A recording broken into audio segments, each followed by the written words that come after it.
गुलामी की मानसिकता से मुक्ति ये बहुत महत्वपूर्ण प्रण है। कोई भी भाषा का विरोध नहीं है, किसी भी विदेशी भाषा का विरोध नहीं करना चाहिए। भाषा सिर्फ संवाद का माध्यम नहीं होती, एक राष्ट्र की आत्मा होती है। सबसे पहले तो मैं राजभाषा हिंदी और भारतीय भाषाओं के जितने भी प्रेमी हैं वो सभी को देश भर में जहां पर भी बैठे हैं वो सभी को बहुत बहुत बधाई देना चाहता हूं, क्योंकि आज दिन है राजभाषा विभाग की स्वर्ण जयंती समारोह। 50 साल पहले 1975 से लेकर 2025 तक की ये यात्रा,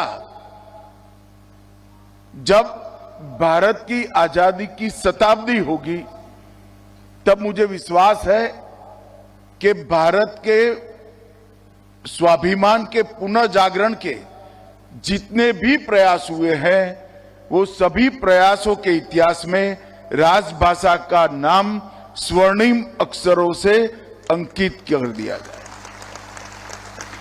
एक समय था जब राजभाषा विभाग की स्थापना हुई। उद्देश्य यह था कि हमारा प्रशासन हमारे देश के नागरिकों की भाषा में चले।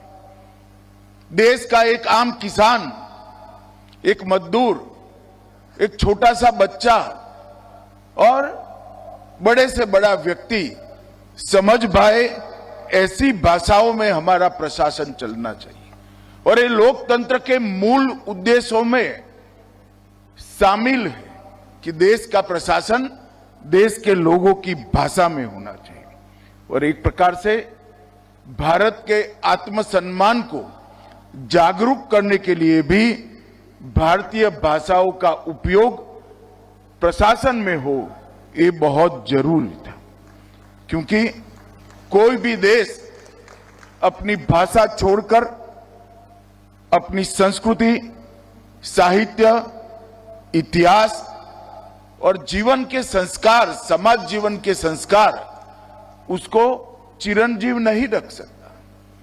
कोई भी देश ने अपनी चिति पर चलना है, अपने संस्कृति के आधार पर आगे बढ़ना है, आत्मसम्मान के साथ बढ़ना है, तो वो देश का प्रशासन अपनी भाषाओं में हो, वो बहुत जरूरी है। इस महान उद्देश्य के साथ राजभाषा की शुरुआत हुई और 50 वर्ष की ये यात्रा आज ऐसे मकाम पर आकर खड़ी है कि यहां हमने इसको आगे ले जाने का हमारा प्रयास और आगे ले जाने का हमारा पूरा रास्ता तय करने की जरूरत है। संघर्ष, साधना और संकल्प, ये तीनों के आधार पर ये 50 साल की यात्रा को हमने आज समाप्त किया है।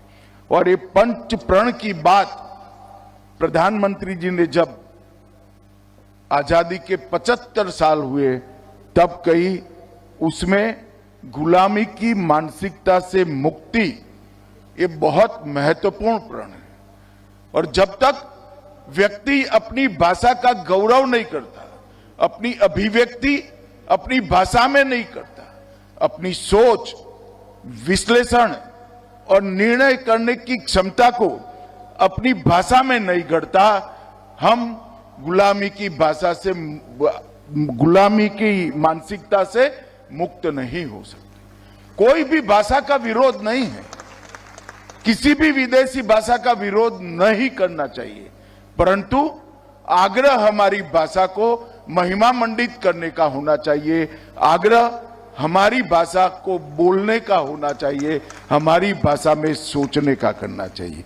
और पूर्णतः विकसित राष्ट्र की संकल्पना तभी हो सकती है जब विरासत को परिभाषित करने का भाषा एकमात्र माध्यम है, इसका महिमा मंडन हो। जहां तक देश का सवाल है, भाषा सिर्फ संवाद का माध्यम नहीं होती, एक राष्ट्र की आत्मा होती है। हमारी जड़ें, हमारी परंपराएं, हमारा इतिहास, हमारी पहचान और हमारी जीवन संस्कृति, ये सभी भाषा से कटकर आगे नहीं बढ़ा सकते।